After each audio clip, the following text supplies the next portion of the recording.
Hello and good morning. आप सब देख रहे हैं बाजार सवेरे और मैं हूं आपके साथ कविता थपलियाल और मेरे साथ है मेरे सहयोगी शरद दुबे। शरद, थैंक गॉड इट्स फ्राइडे।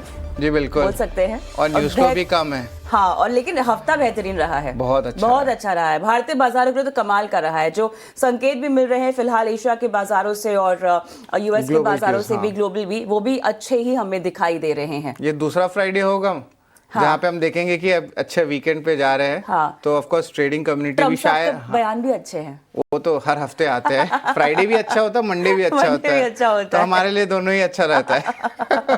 लेकिन चलिए यहाँ पर शुरुआत करते हैं यूएस के बाजारों की क्लोजिंग से, जहाँ पर हमने देखा कि रेट में कटौती के बाद का जो सेशन था वो हाई लेवल पर तमाम इंडेक्स जो है पहुंचते हुए हमें दिखाई दिए। डाउ जोन्स देखे, नैस्डैक, आईटी स्टॉक्स में दमदार यहाँ पर खरीदारी होती हुई हमने देखी। S&P 500 भी जो है वो रिकॉर्ड हाई पर बंद हुआ है। तो ये अचानक से जान कैसे फूकती हुई हमें दिखाई दे रही है यूएस के बाजारों में? देखिए, रेट कट हुआ, अब क्या है कि जो रिस्क ऑन सेंटिमेंट है वो बढ़ गया है। अब आप बिग टेक में पैसा डालिए, मेटल्स में डालिए, गोल्ड में डालिए, और जो ओवर हीटेड पोजिशंस हैं वो रिवर्स भी होते हैं। और इमर्जिंग मार्केट्स इंटरेस्टिंग होता है, तो एफआई की जो लॉन्ग ड्यू है भारत में एंट्री, वो भी जो है हमें देखने मिलेगी। लेकिन ग्लोबल सेटअप एक बार नजर डाल देते हैं कि क्या यहाँ पे अपमूव देखने मिला। और एक चीज याद रखिए, डोनाल्ड ट्रंप की हमेशा एक रिक्वेस्ट आती है हर 3-4 दिन में कि लीजा कुक को वो फायर करे, और इस बार उनके जो सुप्रीम कोर्ट है उनसे भी वो जो पूछ रहे कि क्या मैं उन्हें फायर कर सकता हूं, तो वहां पे नरमी आई है। डायरेक्ट फायर नहीं कर सकते, बहुत रूल्स होते हैं यूएस में,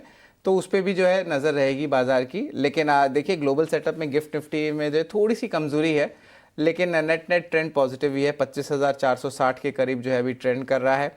एशियाई बाजार की बात करें तो यहाँ पे जो है थोड़े से मिले जुले संकेत आ रहे हैं। लगातार 2 दिनों में निक्के की तेज़ी जारी है। बैंक ऑफ जापान के इंटरेस्ट रेट पर फैसले पर जो है आज फोकस होने वाला है। ऑलरेडी हमने जो है बैंक ऑफ इंग्लैंड, जहाँ पे इन्होंने रेट्स चेंज नहीं किए, और फेड की मीटिंग पे जो हमने ऑलरेडी बात कर ली है। बेंचमार्क पॉलिसी रेट जो है 0.5% रहेगा जापान में। और यूरोपीय बाजार में कल देखें तो मजबूती के साथ दिन भर कारोबार हुआ, तो वही स्पिलओवर इफेक्ट जो है आपको इक्विटी क्लासेस में देखने मिल रहा था, क्योंकि यील्ड्स कम हो रहे थे। कल अमेरिकी बाजार जो है मजबूती के साथ हुए थे बंद, और तीनों ही मेजर इंडेक्स की बात करें, डाउ जोन्स, रसेल 2000, ये एक स्मॉल कैप इंडेक्स होता है जो बहुत इंपॉर्टेंट होता है ट्रैक करने के लिए। हमेशा हम नास्डैक की बात करते हैं, S&P 500 की बात करते हैं, लेकिन रसेल 2000 इंडेक्स भी अपने लाइफ टाइम हाई पे जो है टच किया। और आप देख सकते हैं स्क्रीन में 124 पॉइंट का अपमूव डाउ जोन्स में, नास्डैक में 209 का, और S&P 500 में भी 31 पॉइंट्स की जो है अच्छी उछाल देखने मिली। लेकिन एसेट क्लासेस कैसे रिएक्ट कर रहे हैं ये बहुत इंपॉर्टेंट है। और एक चीज बता दूं, उससे पहले एक बार एशिया के बाजारों पे भी हम बात कर लें, क्योंकि जापान के बाजार, उनकी महंगाई का जो आंकड़ा है वो थोड़ा सा कमजोर आते हुए और टाइम हाई पर फिलहाल कारोबार हो रहा है। एग्जैक्टली आई थिंक थोड़ी देर पहले ही आया होगा ये डेटा। जी बिल्कुल। तो यहाँ पे क्या है कि जापान के मार्केट्स में चेयर तब से आ रहा है जब से उनके जो पीएम है उन्होंने रेजिग्नेशन दिया, और उनकी जो ट्रेड पॉलिसी शायद चेंज हो सकती है। End of course macro data जो है वो थोड़े डिसेंट लग रहे हैं, तो उस पर जो है नज़र ज़रूर रहेगी। लेकिन देखिए, ब्रेंट क्रूड थोड़ा बढ़ गया है, $68 के आसपास आ गया। इसका कारण एक ये है कि जो जियोपॉलिटिकल टेंशन्स है, और अभी भी फिर से डोनाल्ड ट्रंप की जो स्टांस है रशियन क्रूड ऑयल परचेज को लेके अभी भी बहुत सख्त है, तो उसके कारण देखिएगा थोड़ा हायर साइड ब्रेंट क्रूड गया, बट एक रेंज में ही है, 66 to 68 के बीच ही है। सोना थोड़ा सा कूल ऑफ हो रहा है। यहाँ पे देखा जाए तो थोड़ी सुस्ती आ रही है, थोड़ी मुनाफा वसूली भी देखने मिल सकती है, क्योंकि बड़ा सा रैली जो है देखने मिला। लेकिन अभी भी लॉन्ग टर्म ट्रेंड जो है पॉजिटिव है। सोना लीजिए या सिल्वर लीजिए, दोनों में बड़ी अपमूव आ रही है। यूएस 10 ईयर बॉन्ड यील्ड जो 4% के नीचे गिर गए थे, धीरे धीरे थोड़ा सा इंच अप कर रहे हैं। डॉलर इंडेक्स बहुत फेवरेबल है, 98 के नीचे अभी भी इमर्जिंग मार्केट्स के लिए है, तो फ्लोज जो है आपको इमर्जिंग मार्केट्स में देखने मिल सकते हैं। और इंटरेस्टिंग बात मैं बता दूं दर्शकों को कि जो अमेरिका के एफआईज हैं वो धीरे धीरे करके साउथ कोरिया और चाइना के एक्सपोजर कम कर रहे हैं। इसका मतलब ताइवान में थोड़ा पैसा जा रहा है, और भारत का जो एक एफआईज का बड़ा शॉर्ट कवरिंग रैली बाकी है वो हमें देखने मिल सकता है। लेकिन ऑफ कोर्स वो डेटा उतना बड़ा आया नहीं है अभी और भी थोड़ा समय लग सकता है। और आज देखिए एफआईज जो है पॉजिटिव बायर्स भी थे, बिल्कुल, तो उस पर भी नजर रहेगी। पर एंड टू एंड कहेंगे ग्लोबल क्यूज डिसेंट है मेरे ख्याल से। मूड बिगाड़ने लायक ऐसा कोई काम है नहीं फिलहाल दिखाई दे रहा बाजार की तरफ से।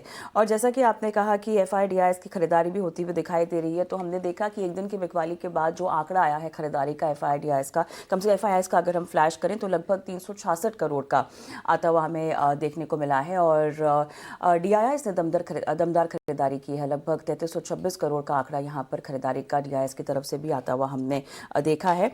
एफआईआईएस का एक बार हम इंडेक्स फ्यूचर्स देखें देखें तो यहाँ पर भी खरीदारी का आंकड़ा सामने आ रहा है। लगभग 1347 करोड़ का आंकड़ा इंडेक्स फ्यूचर्स में खरीदारी का FIIs की तरफ से। साथ ही इंडेक्स ऑप्शन में 10,799 करोड़ की खरीदारी का आंकड़ा यहाँ पर आ रहा है। स्टॉक फ्यूचर्स 222 करोड़ और साथ ही स्टॉक ऑप्शंस अगर आप देखें तो 495 करोड़ का आंकड़ा खरीदारी का आ रहा है। तो नेट यहाँ पर तमाम फ्रंट्स पर हमें खरीदारी विदेशी संस्थागत निवेशकों की तरफ से आती हुई देखने को मिली है।